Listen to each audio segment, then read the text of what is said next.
Seriously, I don't even know what you would call that. More like a silent struggle. Today I tried to meditate for 20 minutes and it didn't happen, not even for a few seconds.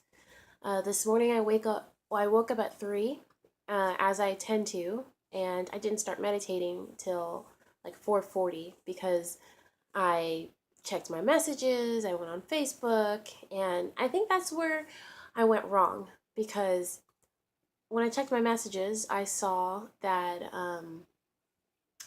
the gentleman that I talked about before, who I split up with because he was going to be working out of state, is going to be working out of state. He got a job offer in California.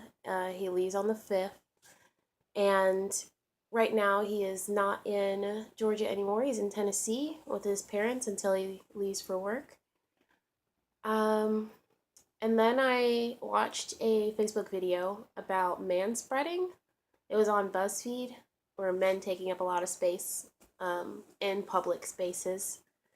And those two things really just took over my mind when I was trying to meditate. I thought about, oh no, I can't believe he left Georgia and didn't tell me and didn't, at least try to see me or say anything. That was a little hurtful.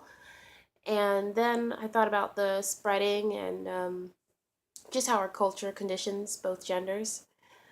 And yeah, it made me really upset. I just thought about all the thoughts I had. All the thoughts, all the opinions, everything was just flooding my head. And I tried to sit here and meditate, and the first few seconds, I just became so aware of how my body was.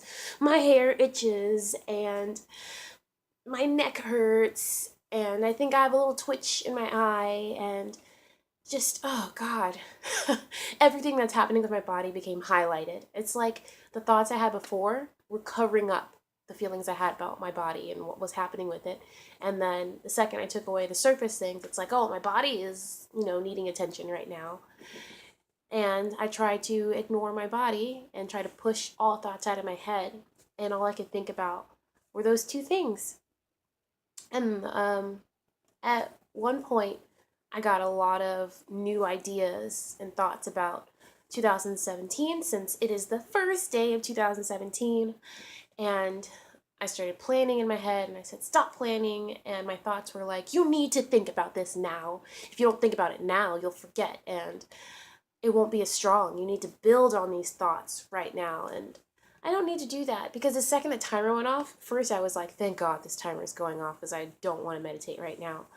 I also still had those thoughts in my head. So no, those thoughts were not important for me to have right then and there. They were still waiting for me after the meditation session. So one thing I need to learn is that don't listen to those thoughts. They are lying. They will be there. Yeah, I feel like I wasted 20 minutes, but I sat and I stayed the whole 20 minutes because, yeah, I'm going to force myself to sit here for 20 minutes. At very least, I will learn how to sit for 20 minutes. And I will slowly rein in my urges and teach my body, you will sit here for 20 minutes and you will meditate no matter what. So you can fight as hard as you want to fight. And today my body was fighting it. But I sat here and I'm proud of myself for that, even though at one point I was like banging my head on the wall because I wanted this meditation session to be over so badly. I'm hoping that tomorrow goes a lot better. And I think it will, because I'm going to do it first thing when I wake up. If you don't do it the first thing when you wake up, I have noticed as a avid message checker that I need to not do anything else. Go straight to meditation. Now I have Pilates that I'm going to do. And I'm sure that'll go a lot better since I don't have to rein in the monkey mind, as people say. And that's not like a racist comment.